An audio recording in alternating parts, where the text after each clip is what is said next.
Hello అందరికీ అల్లూరు జిల్లా ఎఫ్ఎంకు స్వాగతం. శ్రీ శ్రీ శ్రీ మోదకొండ అమ్మవారి జాతర రేపటి నుంచి మొదలైపోతుంది.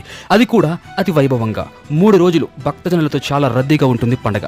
మరి మనం ఏం చేయాలి? గవర్నమెంట్ వారు కొన్ని సూచనలు ఇవ్వడం జరిగింది.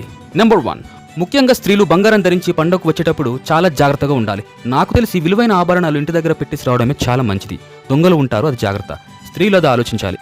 ఇక నెంబర్ 2, పండగకు మగవారు డబ్బు ఎక్కువ తేవచ్చు, ఎందుకంటే వాళ్ళకి చాలా ఖర్చులుంటాయి. పర్స్ మీ జేబులో ఉన్నంత వరకు, అది కూడా నాకు తెలిసి వెనకాల జేబుకు బదులు ముందు జేబులో పర్స్ని పెట్టుకోండి, అది చాలా సేఫ్టీ.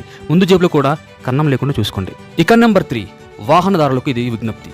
మీ బైక్స్ని గవర్నమెంట్ నిర్ణయించిన ప్లేస్లో లేకపోతే మీకు తెలిసిన వారి ఇంట్లో పార్క్ చేసుకోండి, ఇది చాలా సేఫ్టీ. హ్యాండ్ లాక్ వేయడం మర్చిపోకండి, తస్మాత్ జాగ్రత్త.